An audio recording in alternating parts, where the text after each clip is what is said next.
السلام عليكم ورحمة الله تعالى وبركاته. بسم الله والحمد لله والصلاة والسلام على أشرف خلق الله سيدنا محمد وعلى آله وصحبه أجمعين. أهلا وسهلا بكم أعزائي المشاهدين والمشاهدات في برنامجنا من هنا نبدأ.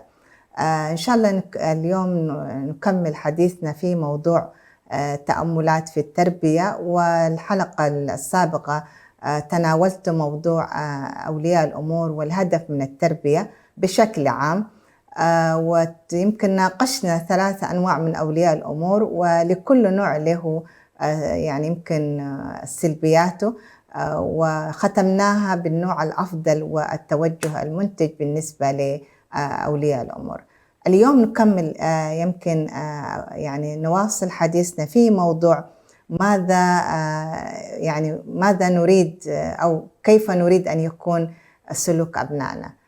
يمكن السؤال طرحناه في كثير من جلسات الحوار والنقاش مع عدد من أولياء الأمور. يعني تسألي كيف تريد أن يكون سلوك ابنك أو بنتك؟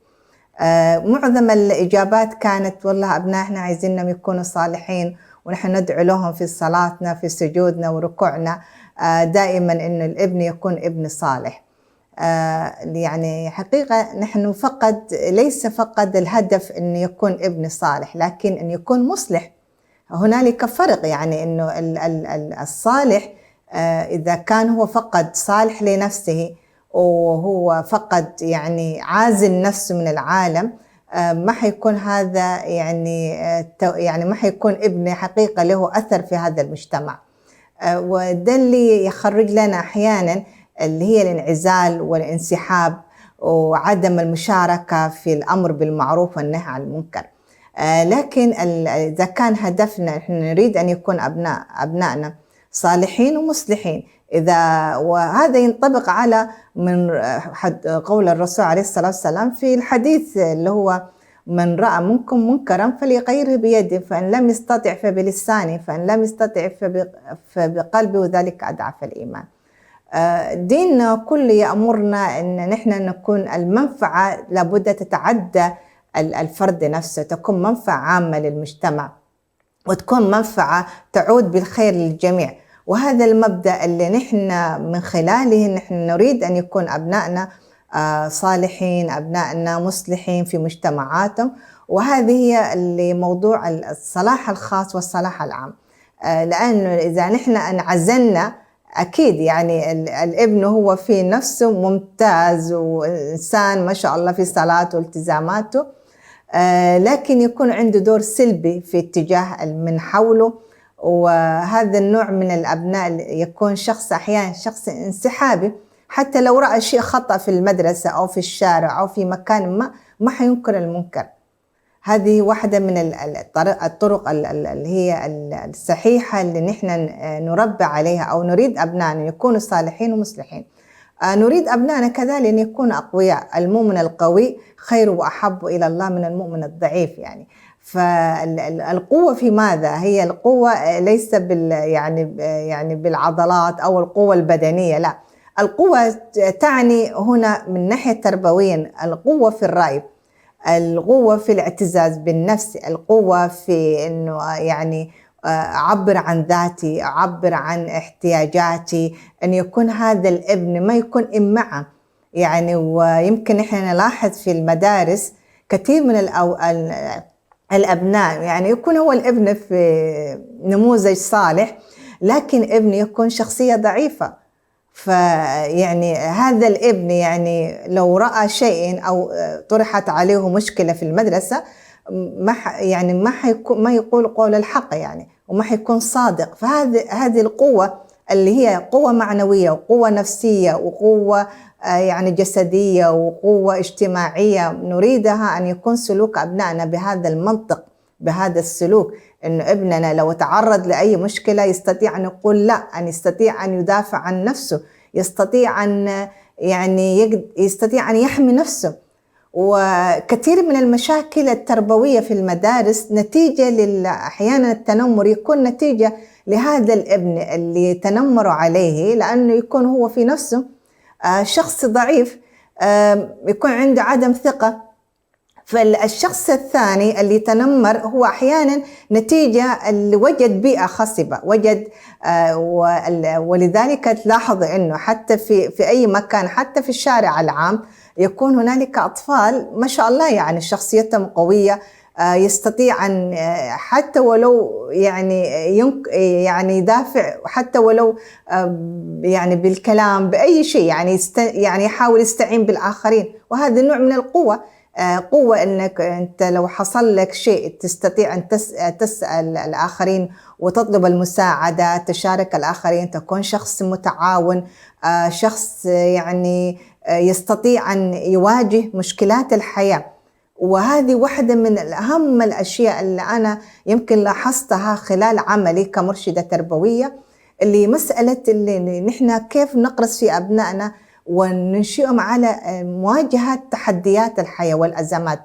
ففي شابة سبحان الله تبلغ من العمر كم 20 سنة، فهذه البنت يعني واجهتها مشكلة قد تكون في حد ذات المشكلة ما بالحجم الكبير، لكن لأنها ما كان عندها أدوات، ما كان عندها مهارات، ما كان عندها اللي هي كيف تواجه أزمات الحياة أو كيف تواجه ضغوط الحياة.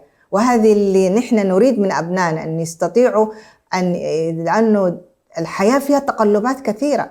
فلاحظت هذه الشابة يعني انهارت لأبسط الأمور، والموضوع كان يعني بتفكير بسيط جدا وباستعانة بالأصدقاء والأسرة والأهل يتحل الموضوع أصلا. لكن لأنه هي ما نشأت كيف تواجه المشكلة، يعني تحل مشكلتها.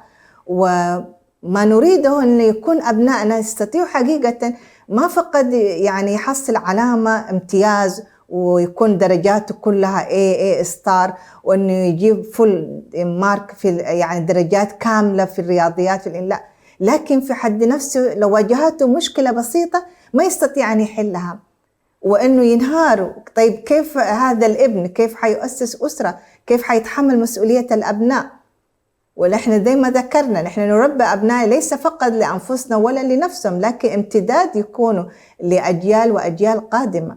هذا هو ما نريده من أبنائنا، أن يكون سلوكهم سلوك القوي اللي يمتلك مهارات حل المشكلات، يعني يكون الشخص واثق من نفسه، يعتز بهويته، يعتز بانتمائه لدينه ويفتخر بهذا الأمر.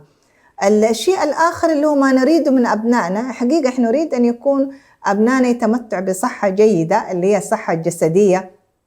وهذه موضوع حقيقة واحدة من الأشياء اللي تسبب قلق للأسر الآن، إنه عدم الالتزام بالنوم في الوقت المناسب، استخدام الأجهزة بطريقة غير صحية، يعني يكون الابن اليوم الليل يعني يجلس طوال الليل جالس هو مع الجهاز.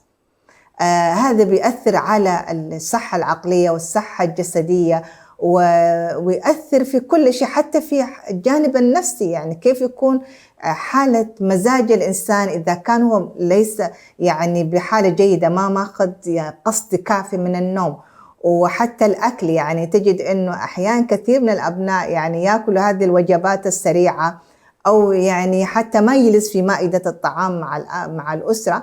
فإذا كنا إحنا حقيقة نريد أبنائنا يتحلوا بهذه الصفات اللي نحن نسعى وننشد أن يكون أبنائنا أبناء فعلا منتجين وصالحين ومصلحين، لابد أن نراعي هذا الجانب الصحة الجسدية اللي هو العقل السليم في الجسم السليم. الابن إذا كان هو يعني دايما يعني أكله أحيانا يأخذ وجبة الإفطار في وجبة الغداء، يكون يعني يتغدى أو يفطر الساعة 5 مساء، بما أنه هذا الابن ويكون في مرحلة محتاج للغذاء الجيد، محتاج لأنه يكون متوازن في أكله، في ماخذ قسط من الراحة والنوم. فبالتالي هذه الأمور كلها بتأثر في حال المزاجية، بتأثر في الإنتاج. كثير من المشاكل الآن في المدارس عدم التركيز في الدراسة وضعف التحصيل الدراسي والأكاديمي، ليس فقط لأن الطالب يعني مهاراته أو إمكانياته العقلية ضعيفة، لا، بتكون نتيجة للعادات السيئة أو نتيجة للعادات السلبية اللي نحن نمارسها في أسرنا في بيوتنا، وتنعكس على سلوك أبنائنا في كل شيء، تنعكس في معاملاتهم، في أسلوبهم، في أخلاقهم، وبالتالي بتنعكس كذلك في الحالة المزاجية.